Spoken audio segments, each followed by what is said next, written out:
Was Gandhi actually a महात्मा? क्या M के गांधी लड़कियों की रिस्पेक्ट करते थे? क्या एम के गांधी एक देशभक्त थे या फिर सिर्फ जवाहरलाल नेहरू के दोस्त? Was Gandhi's अहिंसा justified? 2 अक्टूबर 1869 को गुजरात के पोरबंदर जिले में पैदा होते हैं मोहनदास करमचंद गांधी। 1888 में वो इंग्लैंड जाते हैं लॉ की पढ़ाई करने और वहीं से ही 1893 में वो जाते हैं साउथ अफ्रीका किसी लॉ के काम से। अब उस वक्त साउथ अफ्रीका में रेशियल डिस्क्रिमिनेशन चल रहा होता है। वो एक बार ट्रेन में ट्रेवल कर रहे होते हैं, उनके पास फर्स्ट क्लास का टिकट होता है, बट क्योंकि वो दिखने में वाइट नहीं थे इसलिए उन्हें थर्ड क्लास में बैठने के लिए मजबूर किया जाता है। वहां से उन्हें सत्याग्रह और नॉन वायलेंस का आइडिया आता है एंड उन्होंने उसी आइडिया से साउथ अफ्रीका को आजाद भी कराया। फिर एट द एज ऑफ 45 1915 में वो इंडिया आते हैं अपने इसी नॉन वायलेंस के आइडिया को लेके। चंपारण बिहार 1970, खेड़ा गुजरात 1918 में वो छोटे छोटे लेवल पे सत्याग्रह चलाते हैं and non violence, civil disobedience, non corporation जैसे मूवमेंट चलाते हैं आगे जाके एक बड़े लेवल पे। और आज हम सबको ये लगता है कि इन्हीं मूवमेंट्स की वजह से हमारा देश आजाद हुआ था। बस इतना ही पढ़ाया गया है हमें हमारी बुक्स में, पर आज मैं आपको ऐसे 5 रीजंस बताऊंगी जो ये जस्टिफाई करेंगे कि क्यों हमें एम के गांधी को महात्मा का टाइटल नहीं देना चाहिए। चलिए स्टार्ट करते हैं पहले रीजन से। सबसे पहले, क्या गांधी को सच में नॉन वायलेंस पसंद था? मतलब कि ये ऑब्वियस है कि वो पूरे देश के आगे दिखाते थे कि he was a non violence supporter, but reality क्या थी? इसे और आसानी से समझने के लिए हमने इस पॉइंट को 6 सब पॉइंट्स में डिवाइड किया है। सबसे पहले 13 अप्रैल 1999 को जलियांवाला बाग हत्याकांड जब हुआ था तब एम के गांधी कहाँ थे? तब उनका नॉन वायलेंस का फॉर्मूला क्यों काम नहीं आया? दूसरा, सेम ईयर नवंबर 1999 में खिलाफत इशू हुआ। अगर एम के गांधी को नॉन वायलेंस इतना ही पसंद था तब क्यों उन्होंने खिलाफत इशू के लिए मुस्लिम्स को वायलेंट किया? तीसरा, मार्च 1931 में एसेसिनेशन ऑफ भगत सिंह, क्यों भगत सिंह जैसे देशभक्त की फांसी और कुर्बानी को उस टाइम पे पूरे देश के आगे रखने से मना किया गया? Fourth, second world war from 1939 to 1945, अगर एम के गांधी को इतना ही नॉन वायलेंस पसंद था तो क्यों उन्होंने इंडियन सोल्जर्स को भेजा फॉर ब्रिटिशर्स? अब आई नो कि उन्होंने नहीं भेजा, बट वो इस चीज के लिए लड़े भी तो नहीं। क्यों उन्होंने रोकने की कोशिश नहीं की हमारे इंडियन सोल्जर्स को जो ब्रिटिशर्स के लिए लड़ रहे थे इन सेकेंड वर्ल्ड वॉर? और 5th और 6th पॉइंट हम लोग थोड़ा सा आगे डिस्कस करेंगे। 1915 में एम के गांधी इंडिया आते हैं एंड 1916 में वो पहली बार मिलते हैं जवाहरलाल नेहरू से एक कांग्रेस सेशन में, और वहां से उन दोनों की अच्छी दोस्ती होती है और इसी दोस्ती का खामियाजा भुगतना पड़ता है पूरे भारत देश को। कैसे? यही है हमारा दूसरा सवाल। क्या गांधी देशभक्त थे या जवाहरलाल नेहरू के दोस्त? क्योंकि जब देश का बंटवारा हुआ और उसके बाद जब भारत देश आजाद हुआ उस टाइम पर ये क्वेश्चन था कि देश का पीएम किसे बनाया जाए, तो उसके लिए वोटिंग हुई एंड सभी लीडर्स ने ऑलमोस्ट मेजॉरिटी वोट्स करे थे वल्लभ भाई पटेल जी को कि उन्हें ही पीएम बनाना चाहिए, पर गांधी ने जबरदस्ती जवाहरलाल नेहरू को पीएम बनवाया। ऐसा क्यों? क्योंकि उन दोनों की एक्चुअली मिली भगत थी कि एम के गांधी को नेम एंड फेम चाहिए था। एम के गांधी ने जवाहरलाल नेहरू को पीएम बनवाया एंड बदले में जवाहरलाल नेहरू ने एम के गांधी को फादर ऑफ द नेशन का टैग दे दिया, जो कि सरदार वल्लभ भाई पटेल एम के गांधी को कभी नहीं देते। तीसरा रीजन है एम के गांधी की अनवांटेड या इनप्रैक्टिकल थ्योरीज। इसमें भी हमने मेन 4 थ्योरीज कवर की हैं। सबसे पहली कि गांधी अपनी वाइफ कस्तूरबा गांधी की डेथ के बाद अपने साबरमती आश्रम में नेकेड गर्ल्स के साथ सोते थे। जी हाँ, और इसके पीछे का रीजन क्या दिया जाता है? इसके पीछे का लॉजिक क्या है कि हिंदू धर्म में 4 चीजें मेन है: धर्म, अर्थ, काम, मोक्ष। अब इसी काम अपनी सेक्सुअल डिजायर को कंट्रोल करने के लिए वो ऐसा करते थे क्योंकि उनका मानना था कि एक महान व्यक्ति को धर्म, अर्थ, काम, मोक्ष इन 4 चीजों पे कंट्रोल करना आना चाहिए, और उसी सेक्सुअल डिजायर पे कंट्रोल पाने के लिए वो ऐसा करते थे, जो कि सुनने में ही बहुत स्ट्रेंज लग रहा है। दूसरी चीज, wrong interpretation of Bhagavad Gita. Bhagavad Gita में भगवान श्री कृष्ण खुद ये बात कहते हैं अर्जुन से कि सामने पाप खड़ा है तो जाओ लड़ो, और उसी की वजह से महाभारत का युद्ध हुआ। पर उन्होंने भगवत गीता की सिर्फ एक छोटी सी बात पकड़ के रखी कि non violence, non violence and non violence. और क्या है इस नॉन वायलेंस के फ्रूट्स?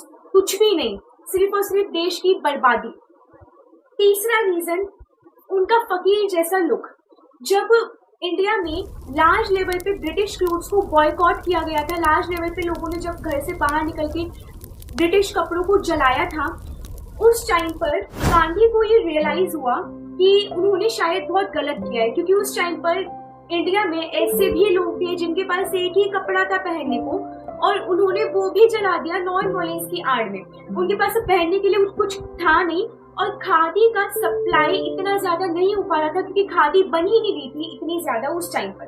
तो उसके बाद एम के गांधी को ये रियलाइज होता है कि उन्होंने बहुत बड़ी गलती की, और उसके बाद से वो अपने बदन पे सिर्फ एक कपड़ा लपेटने लग गए और अपनी उन्होंने पूरी लाइफ एक फकीर जैसे लुक में गुजारी। This is justified to some extent. But चौथा रीजन अगेन नॉन वायलेंस। अब हम हर एक चीज का दोष नॉन वायलेंस को भी नहीं दे सकते, क्योंकि नॉन वायलेंस थ्योरी गलत नहीं है, उसे कहाँ और कैसे इम्प्लीमेंट किया जा रहा है वो गलत है। मार्टिन लूथर किंग जूनियर ने यूएसए में नॉन वायलेंस को इम्प्लीमेंट करके आजादी पाई थी। क्यों? क्योंकि वहां पे कोई बुलेट्स, कोई वायलेंस कुछ भी नहीं था। इंडिया में जलियांवाला बाग हत्याकांड होने के बाद अगर हम लोग नॉन वायलेंस ही अडॉप्ट करके रखे थे तो हमें आजादी कैसे ही मिल जाती? ऑब्वियसली कहते हैं ना कि ताली दोनों हाथों से बजती है। अगर ब्रिटिशर्स हमारे साथ इतने वॉयलेंट है तो क्या हमें नॉन वॉयलेंस से आजादी मिल जाती? और क्या है एम के गांधी के नॉन वॉयलेंस के फ्रूट्स आज के टाइम पर? क्योंकि आज के टाइम पर वेस्ट बंगाल में ही हमारे ही देश के देशवासी रिफ्यूजीज बन गए हैं। ऐसा क्यों? ईस्ट बंगाल मुस्लिम्स के लिए रिजर्व कर दिया गया है, पर वेस्ट बंगाल के हिंदू बंगालीज आज कहाँ जाए? West Bengal is going to be a Islamic majority state now. ऐसा क्यों? क्या है नॉन वॉयलेंस के फ्रूट्स? आज इंडिया और पाकिस्तान में इतनी लड़ाइयां हैं कि हमें हर साल 14 फरवरी को ब्लैक डे सेलिब्रेट करना पड़ रहा है। क्या यही है एम के गांधी के सो कॉल्ड अहिंसा के रिजल्ट्स? फोर्थ रीजन, एम के गांधी ने बार बार ये चीज बोली थी कि India would be divided over my dead body. अरे कौन सी डेड बॉडी? इसे समझने के लिए हम लोग अपने फर्स्ट पॉइंट पे वापस आते हैं, in which we have talked about non violence की क्यों एम के गांधी की नॉन वायलेंस की थ्योरी गलत थी। सो उसका 5th एंड 6th पार्ट बचा था। सो 5th part was direct action day. Muslim league में मोहम्मद अली जिन्ना ने 16 अगस्त 1946 को डायरेक्ट एक्शन डे डिक्लेयर कर दिया था, जिसके अकॉर्डिंग अगर उन्हें ऑन लॉ पाकिस्तान नहीं दिया गया तो वो जबरदस्ती छीन लेंगे, और वही हुआ। हजारों हिंदूज को मारा गया सरेआम। तो उस वक्त कहाँ गया गांधी का non violence? And the 6th point is कि जब 3 जून 1947 को माउंट बेटन पैक्ट पास हुआ, इस पैक्ट के अकॉर्डिंग इंडिया को आजाद कराने की डेट फिक्स हो गई थी, पर साथ साथ ये भी तय हो गया था कि इंडिया आजाद तो होगा पर डिवीजन के बेस पे आजाद होगा। तब कहाँ गई गांधी और उनकी डेड बॉडी? फिर तो उस वक्त भी माउंट बेटन पैक्ट साइन भी हो गया। उसके बाद 14-15 अगस्त को हमारे देश में क्या हुआ, कितने लोगों की जान गई, कितने ही लोग आज अपने ही देश में रिफ्यूजी है, ये सब बताने की कोई जरूरत नहीं है। एंड द लास्ट रीजन कि क्यों हमें गांधी को महात्मा बोलना बंद कर देना चाहिए वाज दैट कि 1947 में ब्रिटेन के पीएम थे विंस्टन चर्चिल, जिन्होंने इंडिया को आजाद करने का फैसला लिया था। और उनका क्या स्टेटमेंट था कि वो इंडिया को क्यों आजाद कर रहे हैं? Not because of Gandhi's non violence, non corporation, satyagraha and all, but because of Netaji Subhash Chandra Bose and his Azad Hind Fauj. 1945 में नेताजी ने अपनी आजाद हिंद फौज बनाई थी एंड वो ब्रिटिशर्स के अगेंस्ट लड़ी थी, एंड उसी की वजह से हमें आजादी मिली, क्योंकि ब्रिटेन के पास इतने रिसोर्सेज ही नहीं बचे थे कि वो नेताजी की आजाद हिंद फौज के सामने टिक पाए। इसलिए उन्हें भारत देश को मजबूरी में आजाद करवाना पड़ा। सो दिस शोज कि आखिर हमें आजादी कैसे मिली थी, एम के गांधी के चरखे से या फिर नेताजी की आजाद हिंद फौज से। और अब आपकी बारी है, मैं आपसे अब ये 3 क्वेश्चंस पूछना चाहूंगी। क्या हमें अभी भी एम के गांधी को महात्मा का टैग देना चाहिए? क्या हमें अभी भी एम के गांधी को फादर ऑफ द नेशन का टैग देना चाहिए? और एट द एंड क्या हमारी करेंसी पर एम के गांधी की फोटो होनी चाहिए या किसी और की होनी चाहिए? So please do comment. आप प्लीज अपने ओपिनियंस, व्यूज, थॉट्स कमेंट करके बताइए। और अगर आपको ये वीडियो पसंद आया हो तो लाइक एंड सब्सक्राइब जरूर करें चैनल को फॉर फर्दर कंटेंट। एंड इस वीडियो को शेयर करना बिल्कुल भी ना भूलें, बिकॉज आज के टाइम पे हमारी देश की रियलिटी, हमारा देश आखिर कैसे आजाद हुआ था, ये सबको पता होना चाहिए।